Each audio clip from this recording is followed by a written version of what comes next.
we defined constructible sheaves.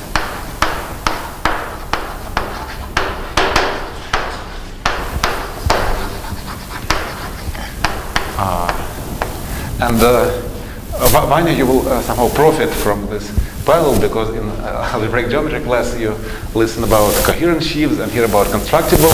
So these are two, in a sense, perpendicular theories. So these are much more rigid than coherent sheaves. But on the other hand, surprisingly, the theories are also very much parallel. So they're simultaneously parallel and perpendicular. Okay, and then say variety X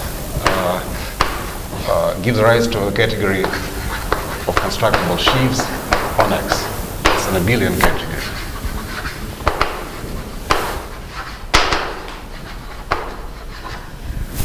Okay, and we will also.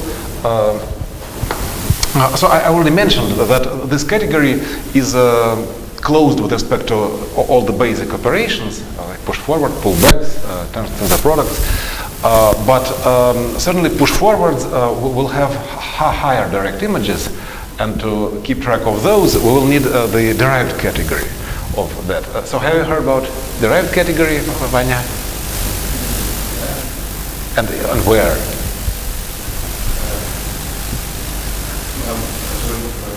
Oh, fine. Mm-hmm.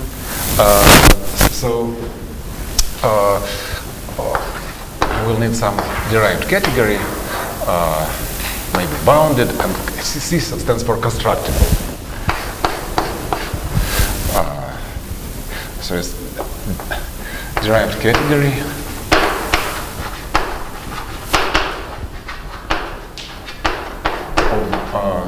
Complexes non-constructible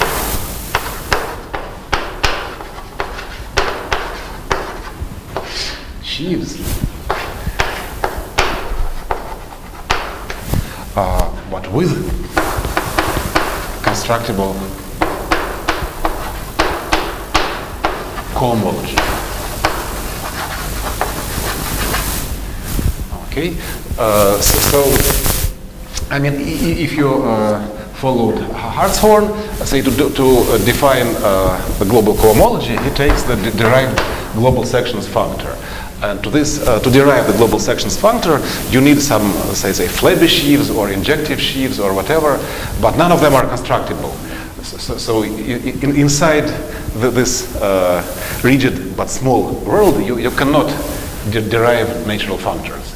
You have to go out in the bigger world of all sheaves, and there you can take resolutions, say Flebby resolutions, and then use them to derive your usual functors. Okay? Yes.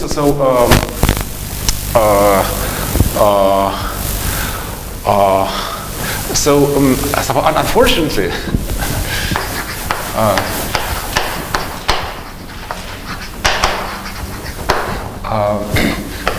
the derived category like this and the derived category of Abelian category of constructible sheaves on X are isomorphic.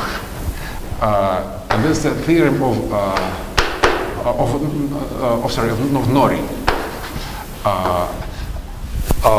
But this is a very deep and difficult theorem, and it has nothing to do with this definition. So it's some miracle of motivic world, and you shouldn't even think of this. And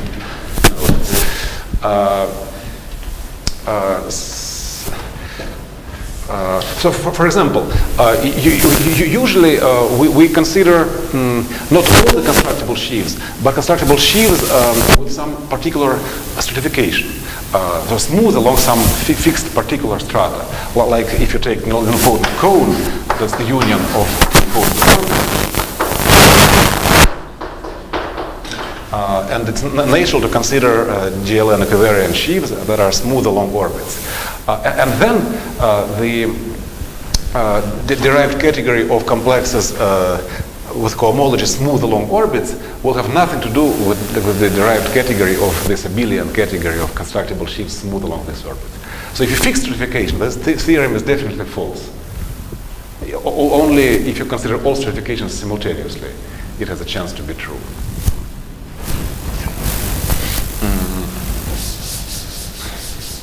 Also, say if you take the flag variety as a union of Schubert cells, then you have constructible sheaves smooth along this Schubert stratification. And if you take its derived category, it will not be equivalent to the derived category smooth along Schubert stratification. I mean, arbitrary, complexes of arbitrary sheaves, but cohomology are required to be smooth along Schubert stratification. Okay, these two will not be equivalent. But if you consider, so in an hour I will mention perverse sheaves, and then if you take perverse sheaves smooth along Schubert stratification, these two will be equivalent. So it's another part of the same derived category. So in this derived category, there are two natural Abelian subcategories, full Abelian subcategories, usual constructible sheaves and perverse sheaves. And this is more relevant. For example, its derived category is equivalent to that, but this derived category is not. Okay.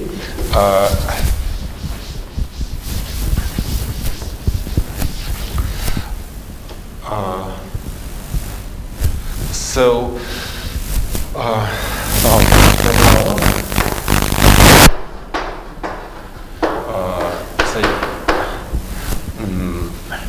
if you have morphism from X to Y, then F lower star will stand for the full derived functor.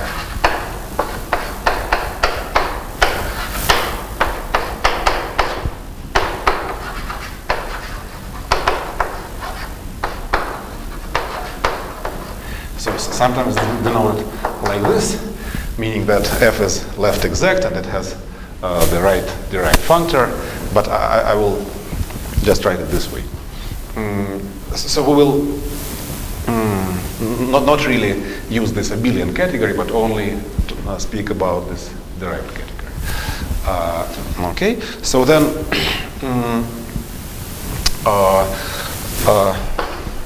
here is this psychology. So the psychology is some list of basic relations between the basic operations.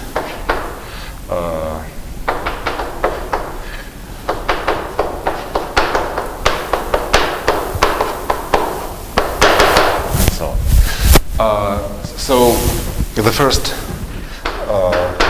claim is that the pullback is left adjoint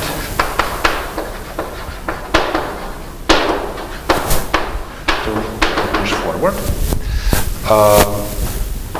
Second fact is that there is the push forward with compact supports. So what is this? If you have X to Y, then you take some relative compactification.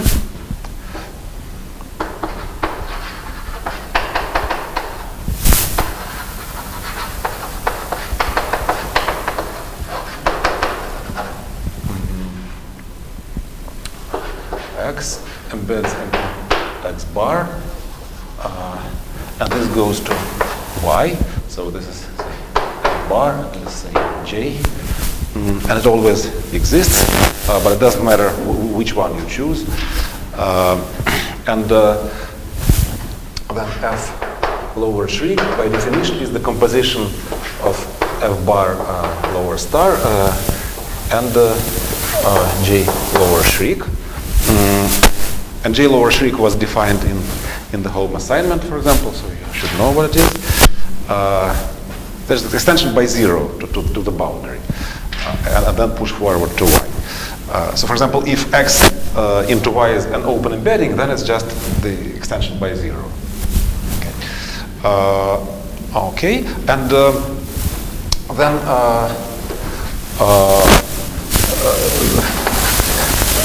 there is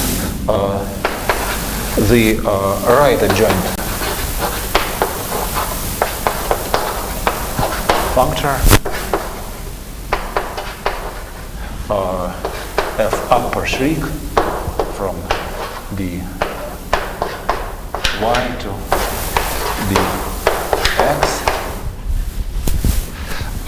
Okay, so it's different. F upper star is left adjoint, F upper shriek is right adjoint to F lower shriek. And for example, if F from x to y is a closed embedding, then so to say R, well, F upper shriek is let me say R up, F upper shriek, the derived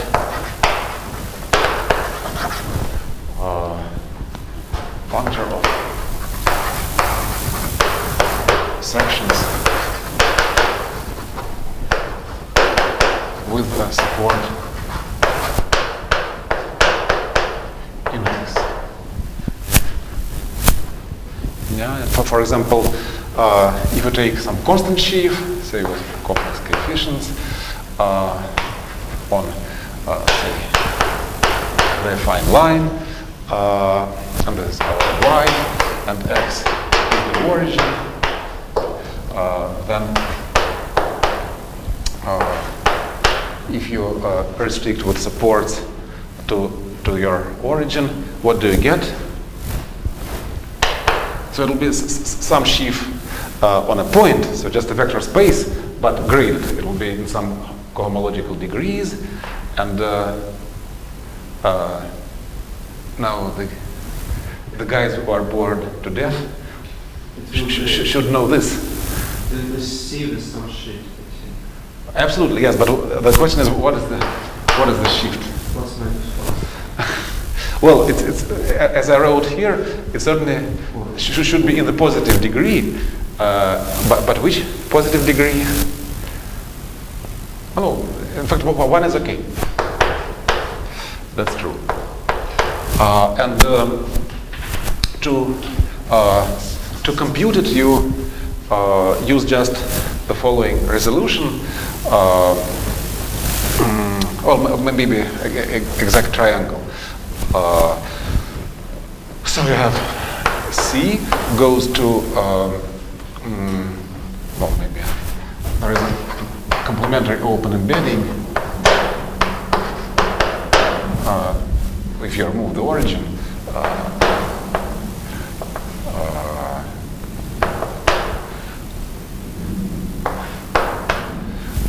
okay, and well, here again, I should have written R, the full derived functor, but it's assumed.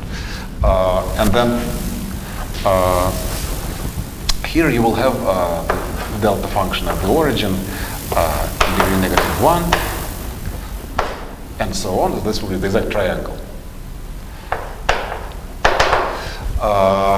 And so if you apply restriction with supports, then this is killed, and you get this result. Okay, so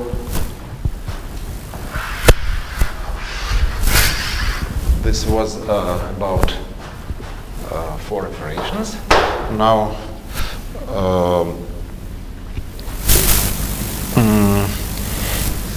you have the external product.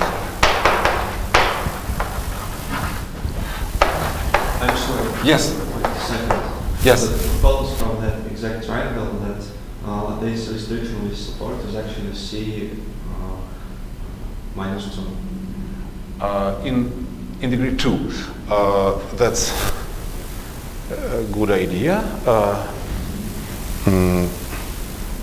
That's a good idea, and that's absolutely right. Yes, thank you. Sorry. Thank you. Yeah, that's absolutely right. Yes. There is another way to compute it as chromology With complex support. Complex Yes. support, Yes. and it Yes. would be a chromology of Yes. just Yes. Absolutely. Thank you very much. Yes. Absolutely true. Yes.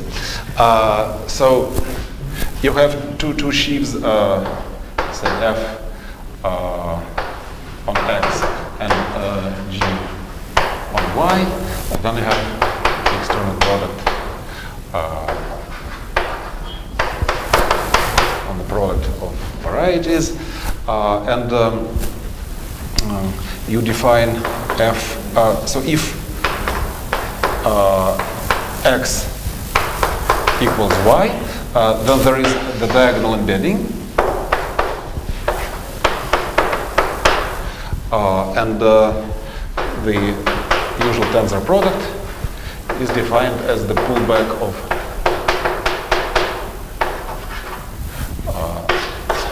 the external tensor product, but also at some point we will need the Schrieg tensor product.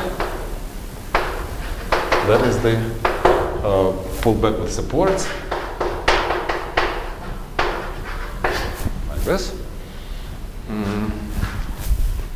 And then there is also another operation, internal home.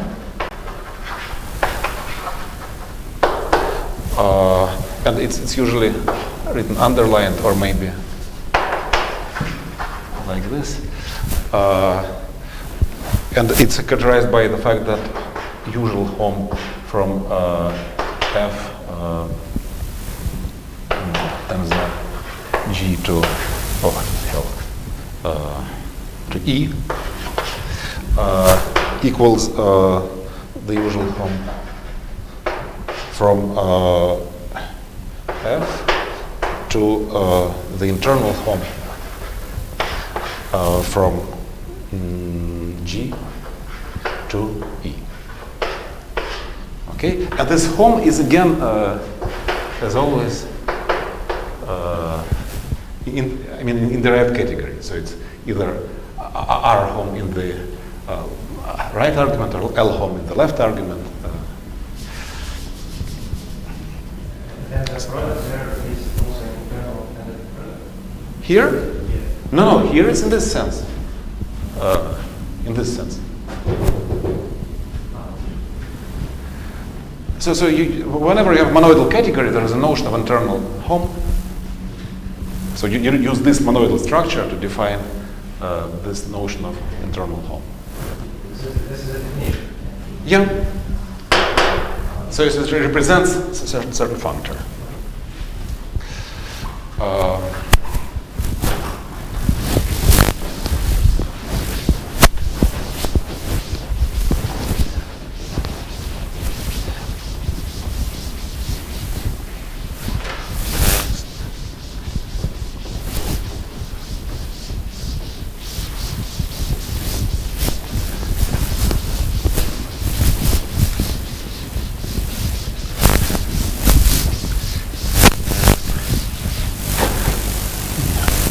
By the way, in his sort of memoirs, I call it SMA, Grothendieck complained that after he quit mathematics, nobody cared essentially about anything, and even to write down such a list of compatibilities. So surprisingly, he was right.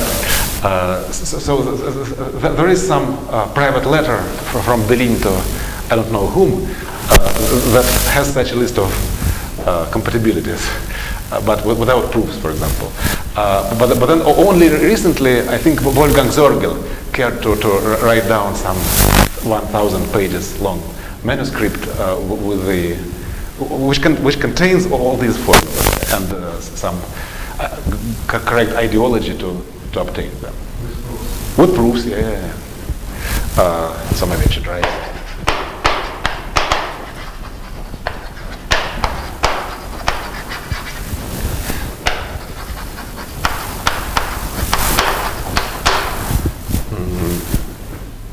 So I think it should be available somewhere, at least to his students. Okay. Also, Deline's letter is available, but has no proofs. Okay. So the next fact is that if we have the projection from X the point, then it's important to consider the Schwick pullback of the constant sheaf on this point. And this is called the dualizing complex X. And say if X is smooth, complex variety, then dx is just a constant sheaf, but living in degree negative twice dimension of X. I mean complex dimension. And you say if X is a smooth real variety, but non-orientable, then this dualizing sheaf will be not constant. It will be the sheaf of orientations. So it will be non-trivial local system. I should write this down. Well, it's true in general. So that dx is always the sheaf of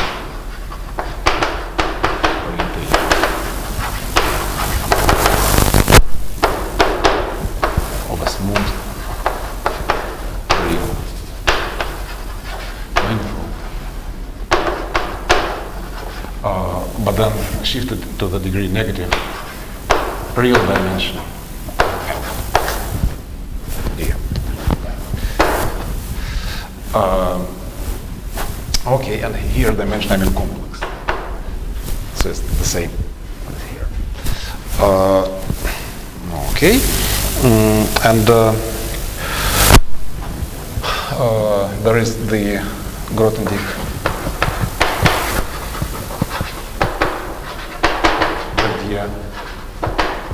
duality.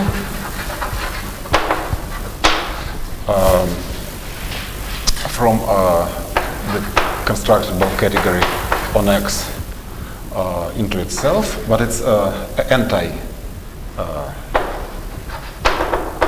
involution. So it's to the opposite category. F goes to df, that is by definition internal home from F to the dualizing sheaf. Okay, and then the important thing is that this is the duality. D is the identity functor. Okay, now if we have again X to Y, then the internal home from the direct image with compact supports of F into G will be the same as the push forward without supports.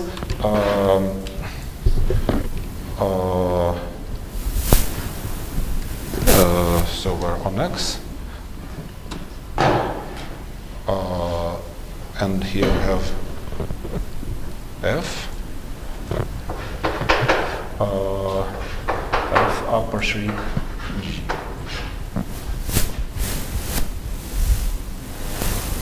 All right. Yeah, and in particular, when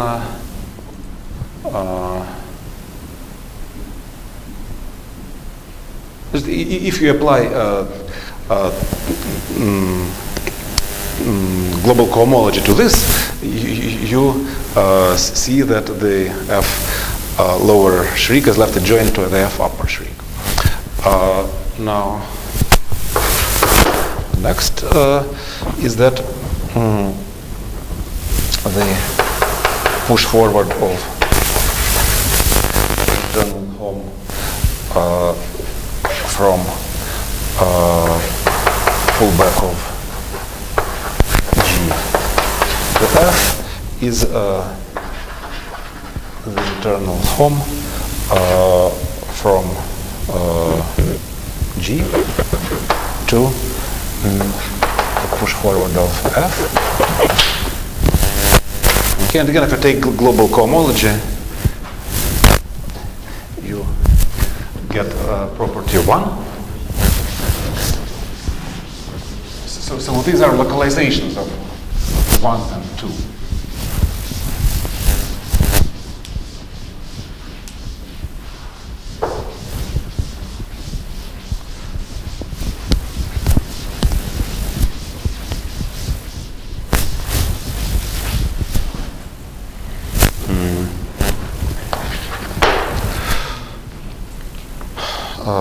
Now internal home from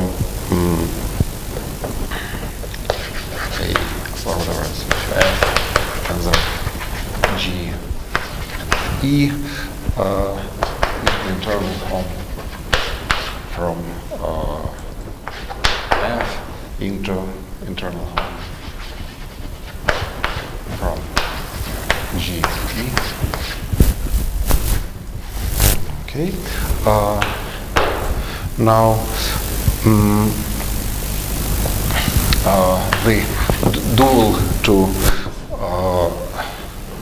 F tensor G is the internal home from F to DG, or else you can write as the internal home from F to G is dA shriek as a product was dF as a product with G, but shriek as a product. Okay, now the shrieks and stars are interchanged by the Verdier duality.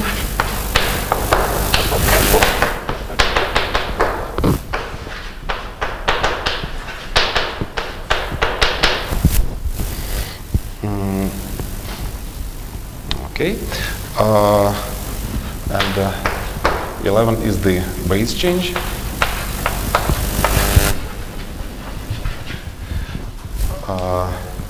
So if I have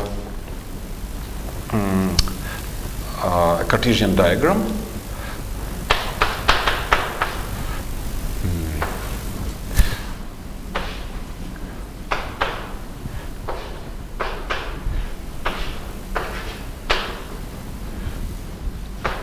so let's know this by F and this by G.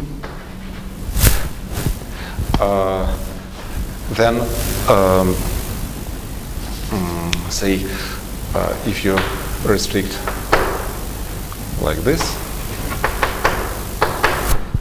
then it's I mean if you go from Sheaves from here to here, you can go in two ways.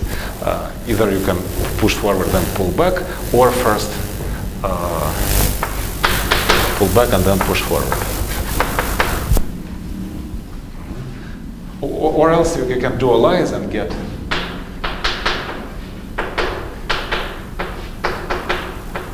sorry.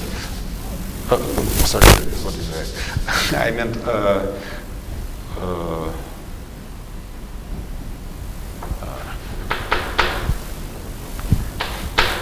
yeah, or else. Okay, and if you, it's important that here you have star and shriek. You cannot have both unless one of your morphisms is proper, and then it doesn't matter. Yeah, so if say G is proper, then the star equals the shriek just by definition, but otherwise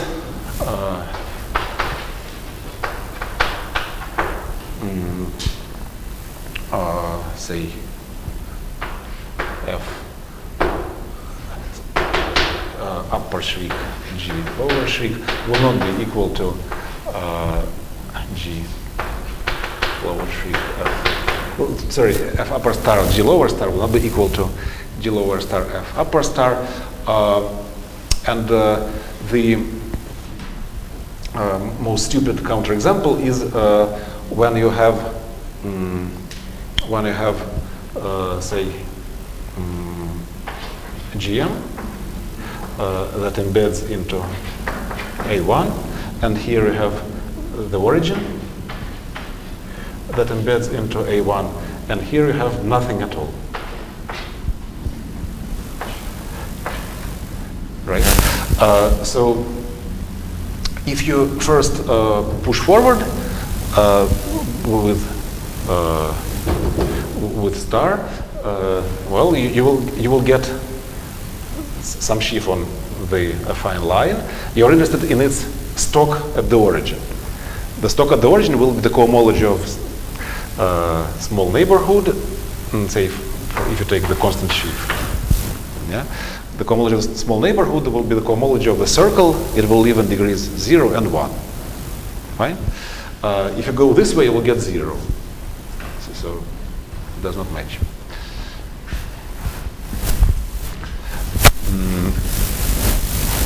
Okay, it was number 11.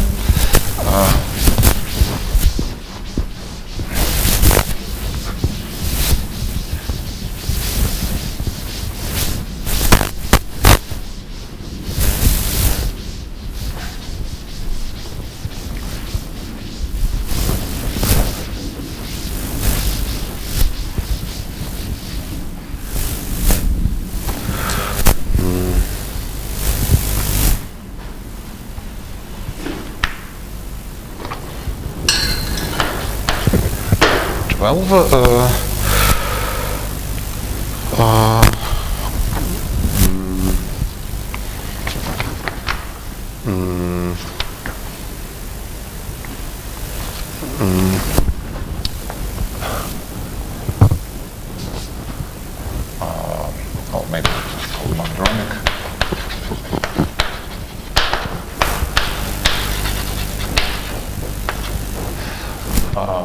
So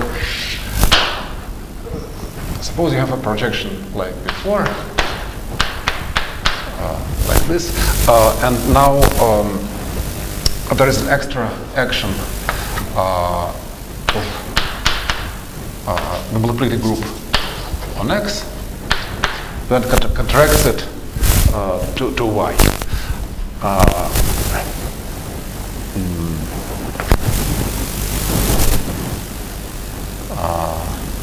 So, first of all, the fixed point set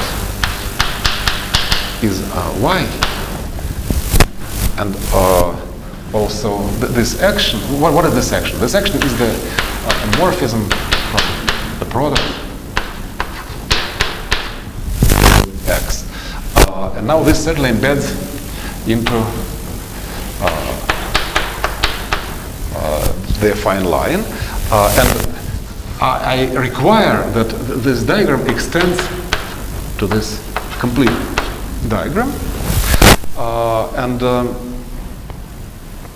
And that's it. So in this sense, X is contracted to Y. F is surjective, yes.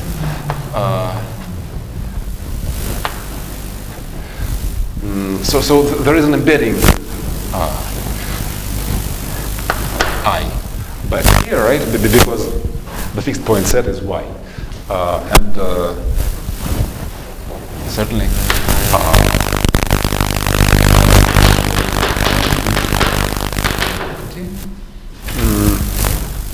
okay, so if there is such an extension, then we say that X is contracted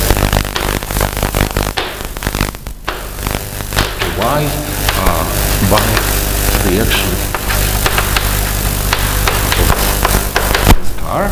So in other words, again, for any X, there is the limit as t goes to 0 of t dot x, and this limit is equal to f of x. Okay, so that's just a conical situation. Everything is contracted to the base of your code. Okay, and there is a notion of equivariant sheaves, and probably you know this notion, and I will not go over it. I will only mention that the notion of equivariant complexes, equivariant objects of derived category, is much more advanced, and we will not even touch it. It's not easy to say what do you mean by equivariant. For example, if you want to consider equivariant derived categories, then the equivariant derived category under the action of group G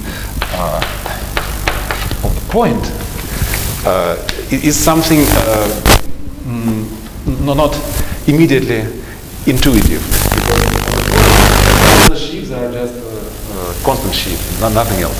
And say the derived category of and they are automatically equivariant.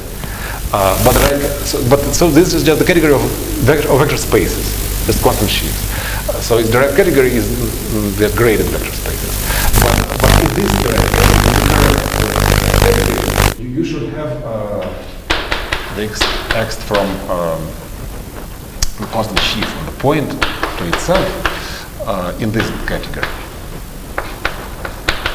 Should be the equivariant cohomology of the point. So in other words, the cohomology of BG. Okay, and somehow this gives you a hint how to define correctly this category, but we will not do it. Although if we took pain to do it, then we could define equivariant Barrel-Moore homology, and then we could define the Ginsburg-like construction of graded affine Hecke algebra in terms of equivariant Barrel-Moore homology of Steinberg variety. But we took another route. Yeah, we already defined the specialized Barrel-Moore homologies, so no equivariance. Okay, but I will need the notion of monodromic.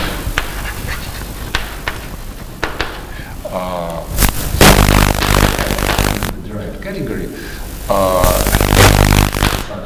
Category. And this just means that for any t, C star,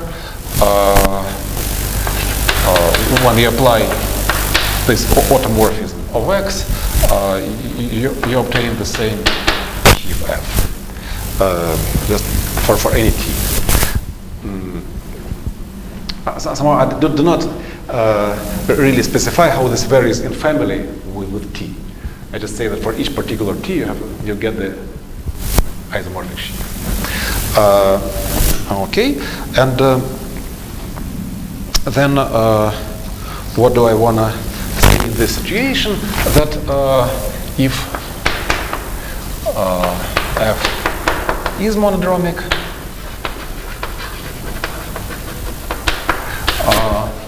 then the natural morphisms from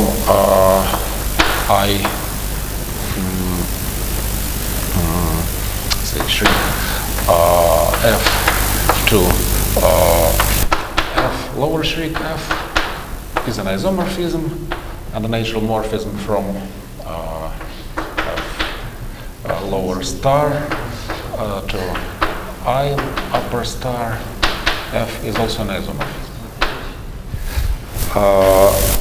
Okay, and this is intuitively clear because say in this case when y is just a point, then if you take the stock of your sheaf at the base point, then by definition the stock is the cohomology of some small neighborhood. On the other hand, because your sheaf is monodromic, you can dilate this neighborhood indefinitely bigger, and then you will obtain the push forward like this in the limit. Okay, what else?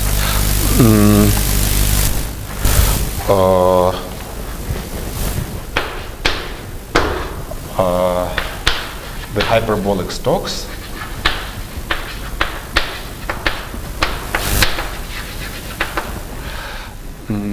So now we will encounter more general situation when there is an action of C star on X, but it does not necessarily contract the whole of X to the fixed points, like this hyperbolic example. So X is A2, and Y is just the origin, and the action is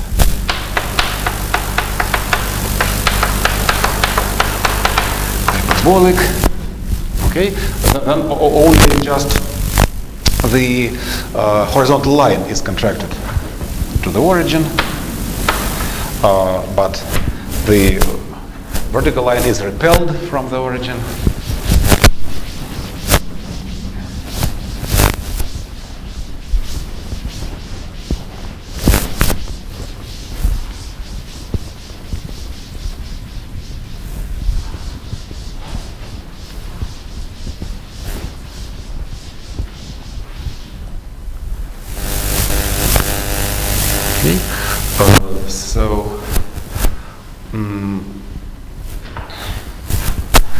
Again we have X with the action of C star, and Y is the fixed point set.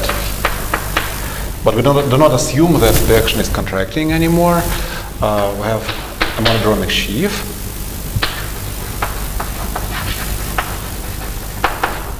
Or complex of sheaves.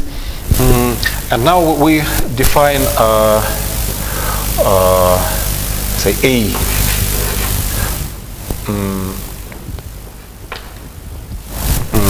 Well, maybe let me do it this way. So this may have various connected components.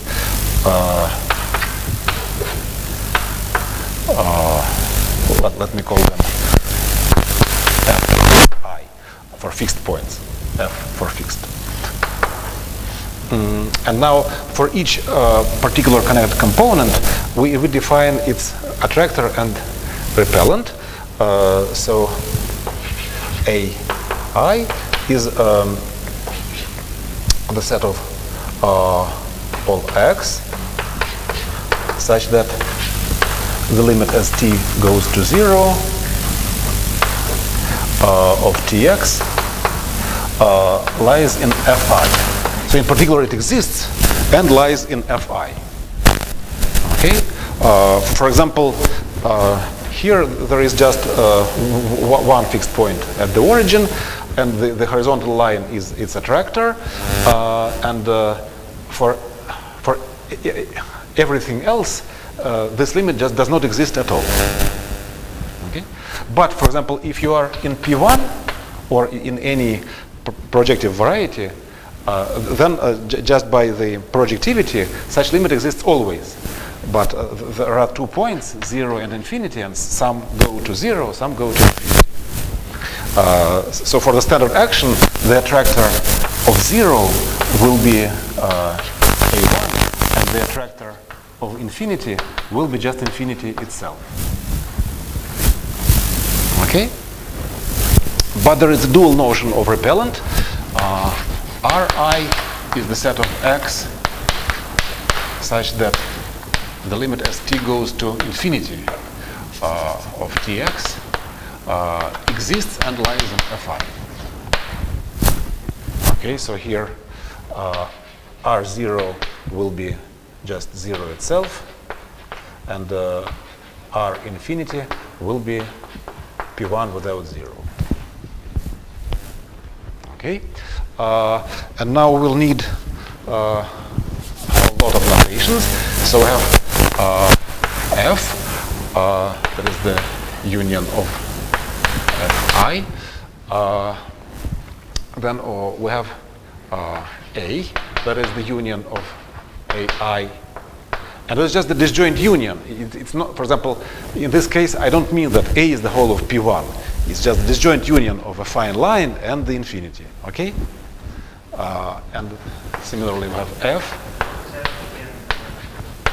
F is just the fixed point set, but it's the union of connected components.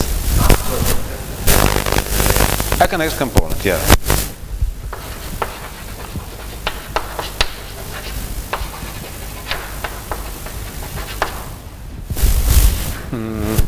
Okay, and finally here we have the whole of X, and we have an embedding, say from here, and well, it's not, maybe it's not an embedding, it's a morphism. It's a morphism. This also, and an embedding here. On the other hand, we have the contractions like that, because the limit exists, so going to this limit is a contraction to the fixed points. So let me call this say P minus, and this let me call say R minus, and this will be A. Well, maybe I don't even need the signs.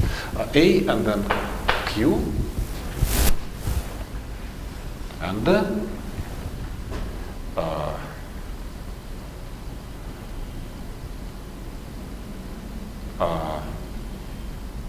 I'm at a loss.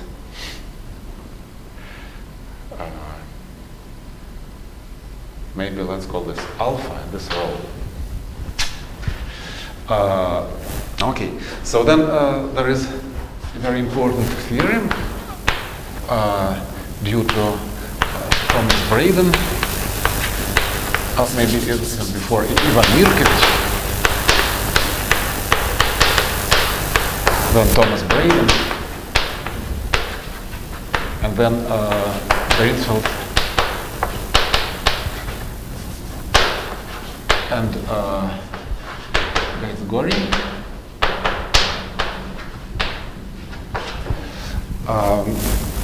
And it says that there is an isomorphism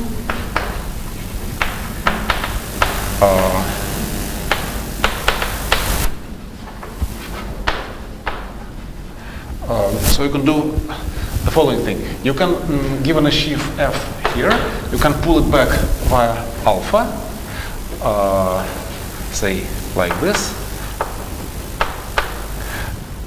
and you could in principle pull it back by R upper Schrick, and then it will be just the usual Schrick pullback to the fixed point set. But that's not what we are after. We want to consider the mixed pullback like this, and then it will be naturally isomorphic to if you go the other way around. So it's similar to the base change.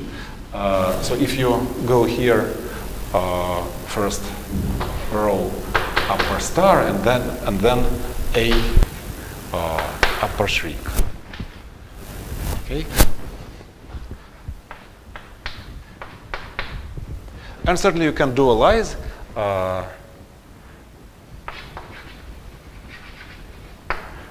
So you can take R upper shriek, alpha upper star, and it will be isomorphic to alpha, A upper shriek, rho upper, A upper star, rho upper shriek. Okay. This is called the hyperbolic restriction.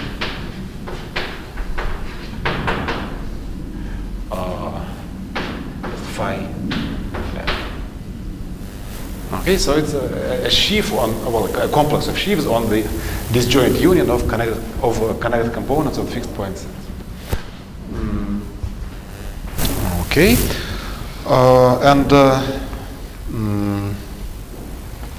Misha, yes. do I understand correctly that the diagram is Cartesian, but the difference with the base change is that we have like both superscripts? The diagram is Cartesian, yeah, for trivial reasons. But we only have pullbacks here, yeah, no push forwards. Yeah. On the other hand, due to the previous observation, certainly we have that R, say, what I have here, upper shriek could be replaced by P lower shriek, and similarly, A upper star can be replaced by Q lower star. But again, it has nothing to do with the well. It's the proof is it does use the base change somehow in the middle, but it needs much more. It's much more advanced than the base change. Okay. Now the last. Pardon me? Pardon me? Where? What is hyperbolic stock? Here. Given a monodromic sheaf on the space with a C star action, there is some operation to produce a sheaf on the fixed point set. That's called the hyperbolic restriction or stock. Well, usually, pretty often this fixed point set is just the joint union of points, and then it's called stocks. If the connected components are not just points, then I'd rather call it restriction. But if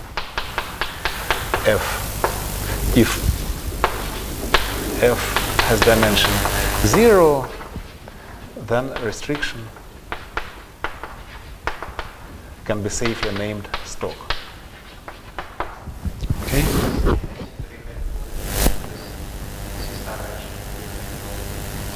But this hyperbolicity only means that there are both repellent directions and attracting directions, nothing else. So some of them may be empty. Then this theorem becomes trivial.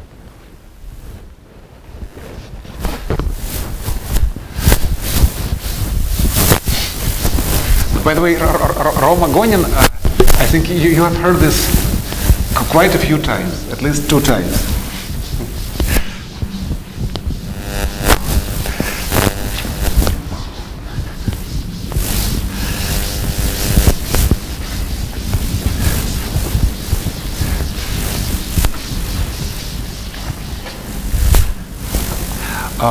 Okay, so the last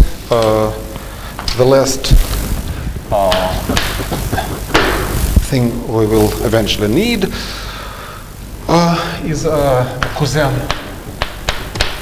spectral sequence.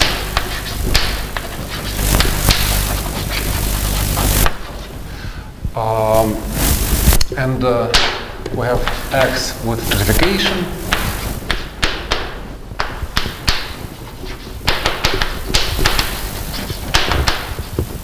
And F is smooth with respect to its stratification. And we want to compute the cohomology of X with coefficients in F with compact supports. Then I claim that there is a spectral sequence converging to this.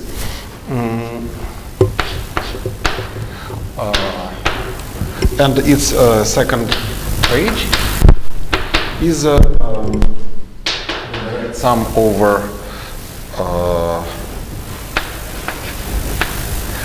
strata that have codimension Q.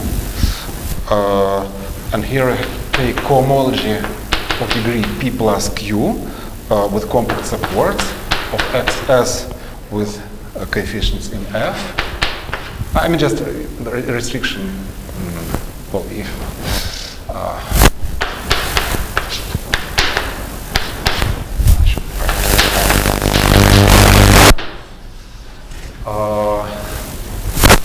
okay, that's it. So it converges. Maybe I should write here P plus. Okay, and note some similarity because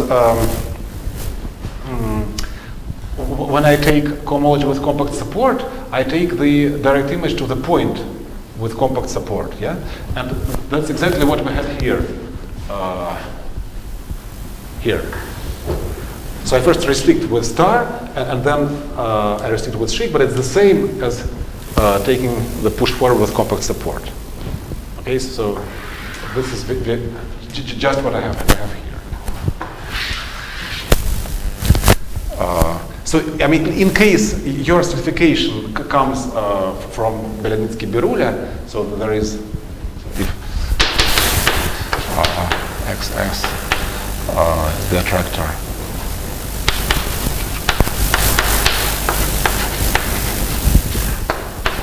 of action to some central point, then this guy, well, the Cousin spectral sequence is composed of the hyperbolic stocks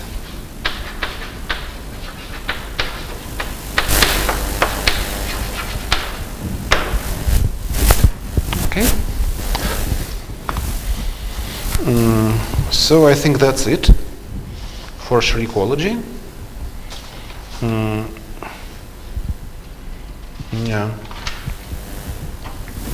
And now let me say something about perverse sheaves.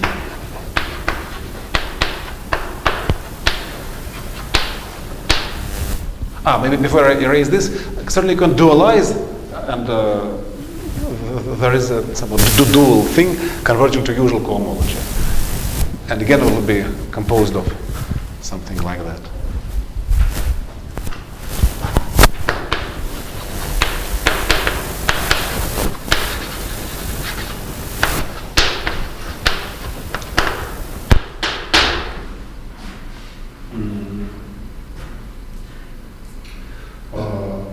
Okay, so for perverse sheaves, let's start again with stratification.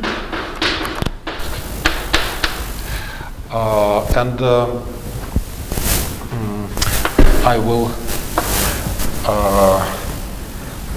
consider first the sheaves smooth along this stratification.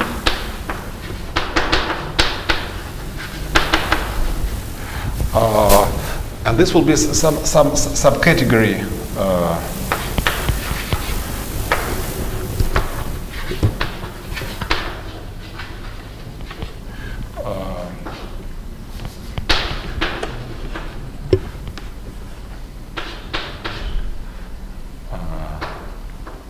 well, maybe like this. So it depends on the stratification, but then we'll take the union over all stratifications. I'm sorry, smooth means locally constant? Yes, yes, yes. But Roma, I wonder, you heard this for the 5th time maybe in a row. Why are you asking? Are you just trying to snub me or what?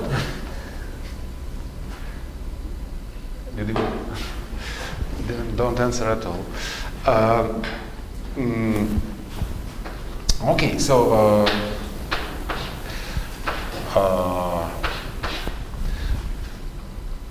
these are the complexes. So say that F is an curve. If the chromology of F are locally constant, as Roma says, along the strata, and if you take the restriction to some stratum,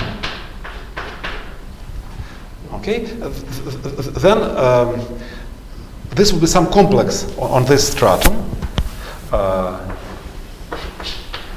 its cohomology will be just local systems, but they will live in various cohomological degrees, and I need some restriction on these degrees. So I say that Hk of this restriction is 0 for k bigger than negative dimension of x's. Okay, this is only half. Only half. The second half will fit right here. Hk of the Schrick restriction is 0 for k smaller than negative dimension of x's. Okay.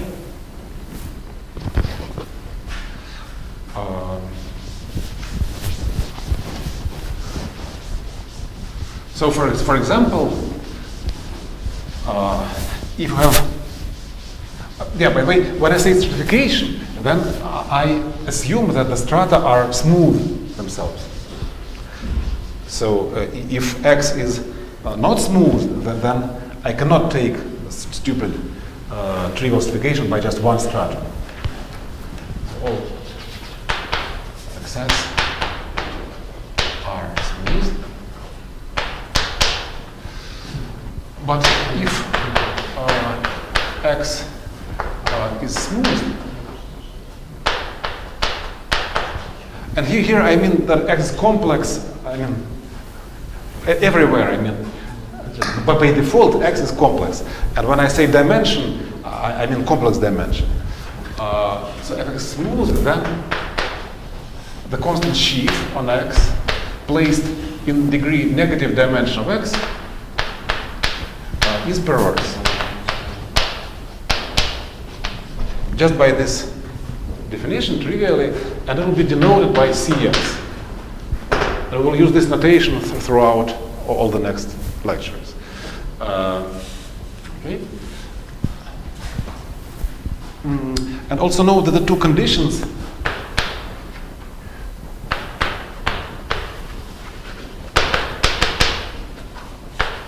are Verdier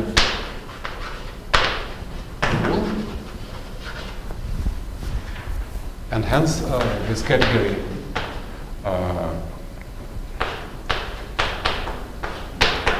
is Verdier self-dual.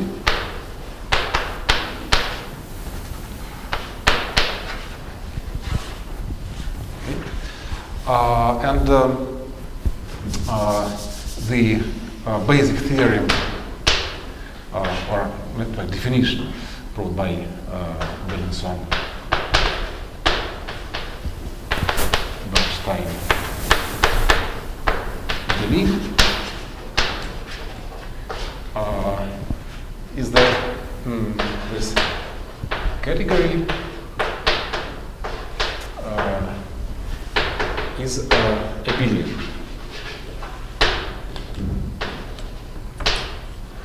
in the following sense, that 0 f g e 0. This is a short exact sequence. If and only if, in terms of the ambient derived category, f to g to e is a distinguished triangle.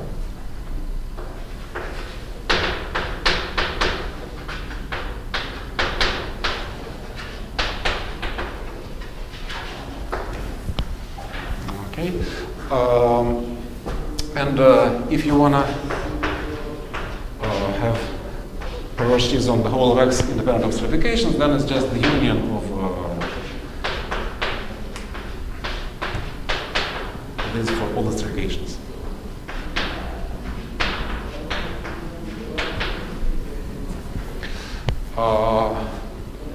Okay. So maybe now let's consider some very basic example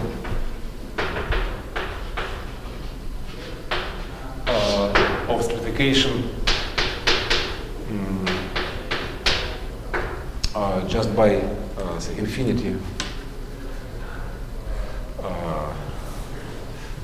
So x 0 is a defined line, and x infinity is infinity, and there are the embeddings from here to x, from here, this is I, and this is j, the open and closed embeddings.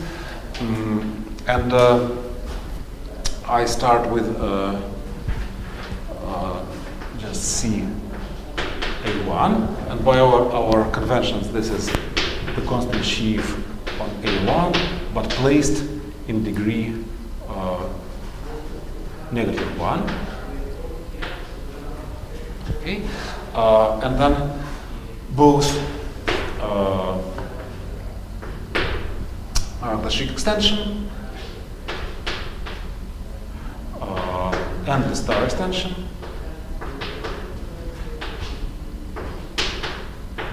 are perverse.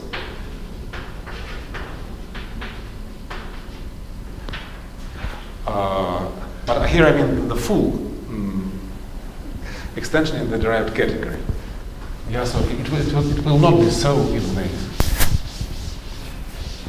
Abelian category of constructible sheaves. It's only true for perverse sheaves.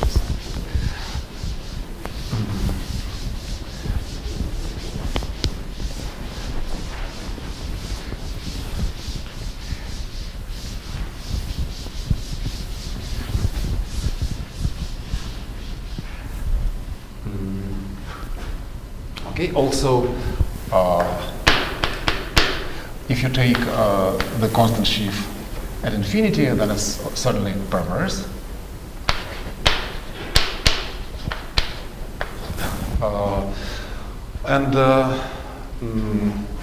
There is one more, but maybe we don't really have the instruments to describe this extra one. But also, there is this constant sheaf on the whole P1, and this is called the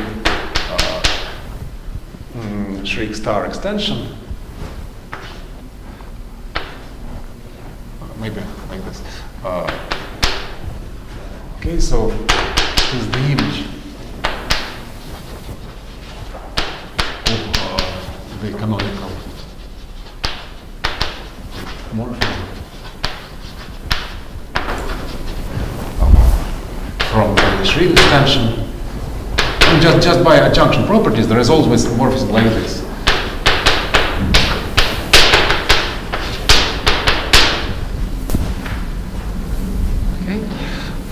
And there's another classification. Image means the image is Abelian category. In the sense of this Abelian category, yeah. Mm-hmm. But it's not evident how this image and kernel is constructed, because this is... In this example, it's just the constant sheaf on the whole of P1. for example, for a certain subcategory in the derived category, Mhm. the translated category, you don't Absolutely, yeah. You use this deep theorem of BBD. This is an abelian category with such definition of short exact sequences. This can be viewed as a definition of kernel and image. Of everything, yeah. And what does that mean that Yeah. of X is equal to union of pair products? Just Just a definition. well, any complex is smooth along some stratification, just by definition. For any complex, for any constructible complex, there is some stratification. Because it is finite. Huh? Because it is finite complex. Yeah. Mhm. And so you just apply it to this equation. But anyway, you can just forget about all stratifications and just consider the cohomology of your complex of sheaves, and then this perversity condition will be saying that the ith cohomology of your perverse sheaf is supported in dimension or codimension at least something, or at most something. So it's just some condition on the supports of particular cohomology sheaves. And we don't need any fixed stratification. No. But we'll work, in reality, you always work with some particular stratifications. Okay, so there is a classification of irreducible perverse sheaves.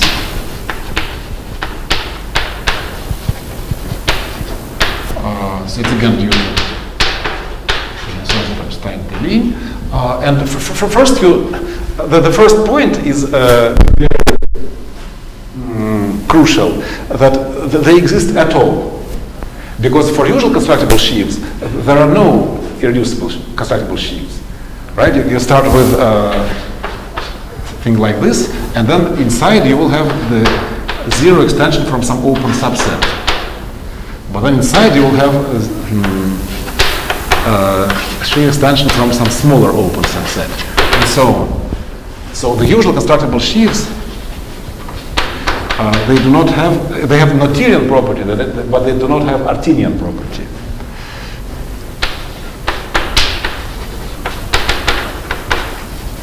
And so there are no irreducible constructible sheaves, except for the delta sheaves at points, skyscraper sheaves.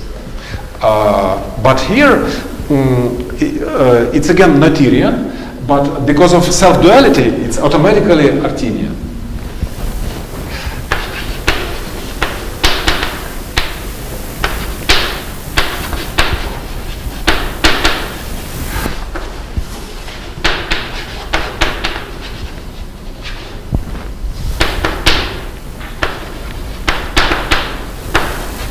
So there are irreducible perverse sheaves.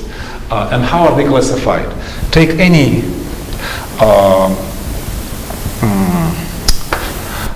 XS, a smooth stratum. Now take Fs, an irreducible local system on Fs, on XS. Now place it in the negative dimension of XS, and it becomes an irreducible perverse sheaf on XS. Okay, and now you can extend it by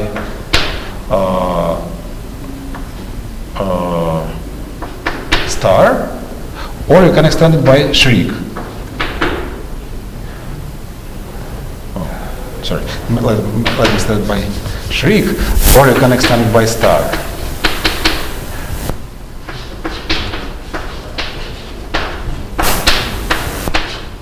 Okay, and there is the canonical morphism, and now you take its image. So let's maybe call it phi, and the image of phi is denoted by the intermediate extension.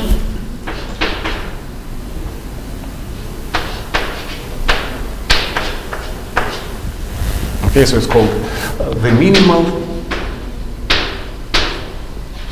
or intermediate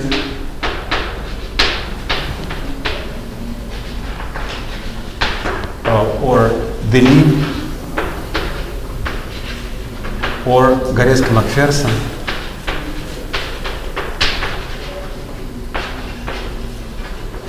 extension. Okay, and it is irreducible, and any irreducible comes this way.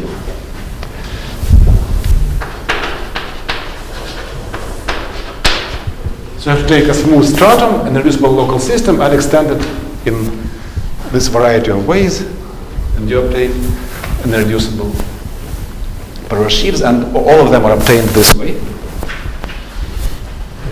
Yes? Curve is material.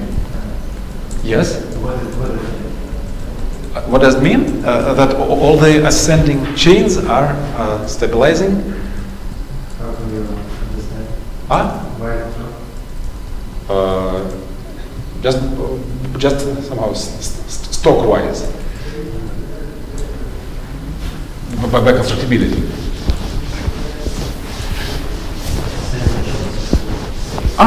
Same chains. Of sheaves, of perverse sheaves.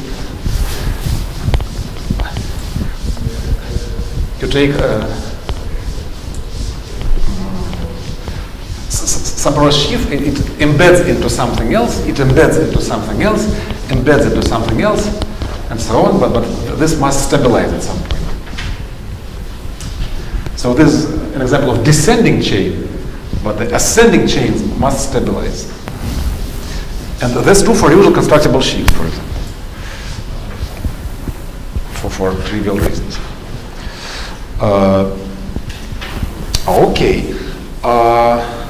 So what else can I say?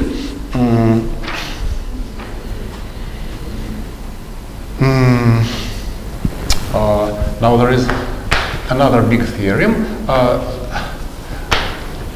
that is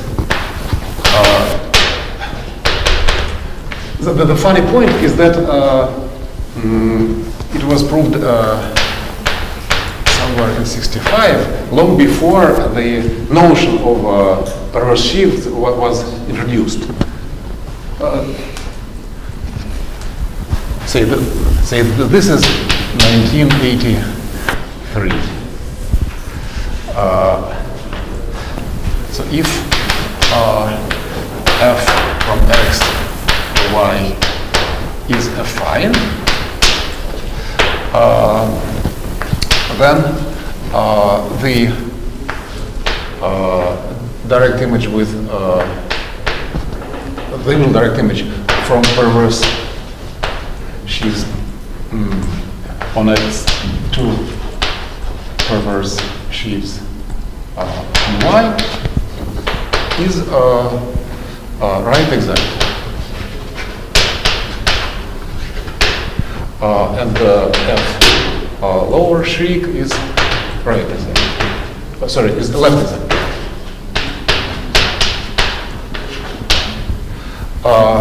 And what does it mean that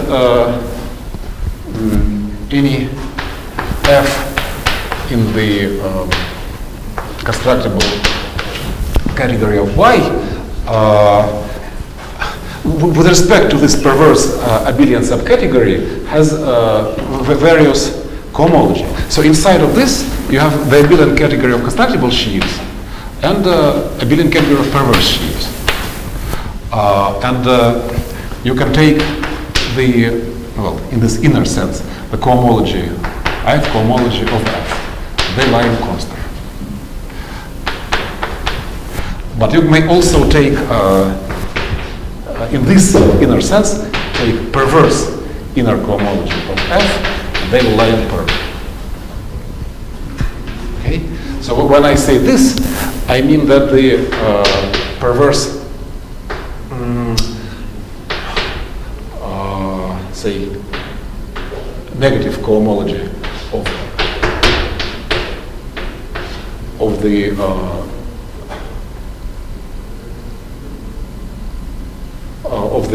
Schrick push forward of a perverse sheaf on X will vanish, and the perverse positive cohomology. No, that's what I'm saying. Of star push forward of P also will vanish. Okay. So in particular,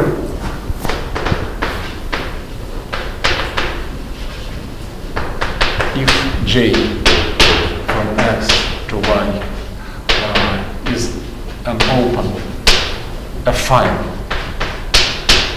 embedding, then both J lower star of P and J lower Schrick of P are perverse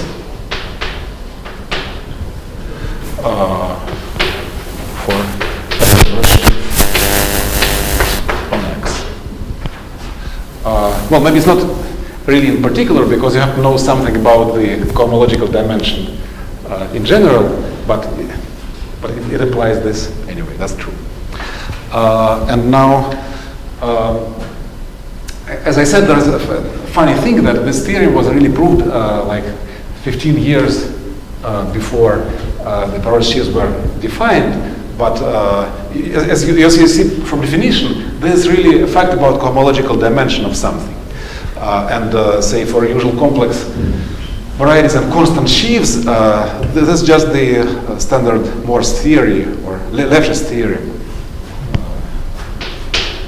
for X affine, just the projection to a point, and P is just a constant sheaf on X placed in the cohomological degree negative. What's the state of the theorem? Here it is.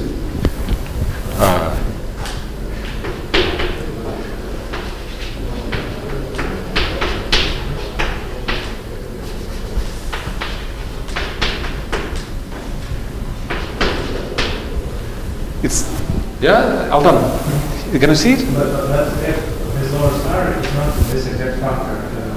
No, well, the meaning of this is here, and the meaning of that is there.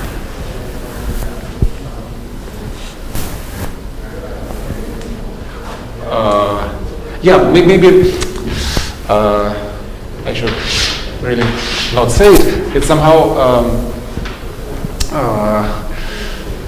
uses another deep theorem of Abelian, that if you, it's like this theorem of Nori, that if you don't fix a particular stratification, then this derived constructible category is equivalent to the derived category of perverse sheaves, if you don't fix stratification. And then if you assume this Abelian theorem, then this makes sense. Otherwise, only that makes sense. Okay? Yeah. So as you see in this particular example, this fancy theorem is just the classical Morse-Lefschetz, and in general, it's again some sort of purity theorem about cohomological dimension of affine varieties, and there is a very good survey by Stephen Kleiman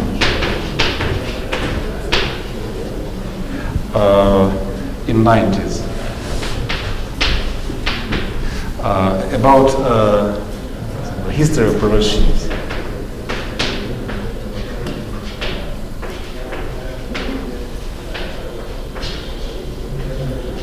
And I strongly recommend it. For example, there it is explained that there is one very particular date, namely, I think it's the Thanksgiving, like November 26th of 1974, when there was some party and there Macpherson talked to Deligne about his definition of self-dual cohomology theory, and Deligne immediately came up with this Sheaves theoretic definition of his cohomology theory, and so in other words with the definition of perverse sheaves. But then it stayed in hibernation for about 6 years, so there was no application of this theory. But then after Kazlan and Lustig proposed their conjectures about characters of reducible representations in category O, and Abelian, Son, and Bernstein learned about this conjecture, then they realized that the perverse sheaves is a correct setting to prove it, and immediately there was a burst of geometric representation theory. And all of this is written in this survey, and in particular there is also a point about this theorem of Artin. So Artin itself explained to Kleiman that there is no reason to call this theorem after him, after Michael Artin, because first of all it was proved in the framework of SGE 5, I think, or 4 maybe, and this was a big seminar at IHES. So it's the product of the whole seminar, and not by Michael Artin in particular, but also it was really proved by Grothendieck. So that's it for today. And next time we'll apply this machinery to the convolution algebras. So this will be different from the previous year.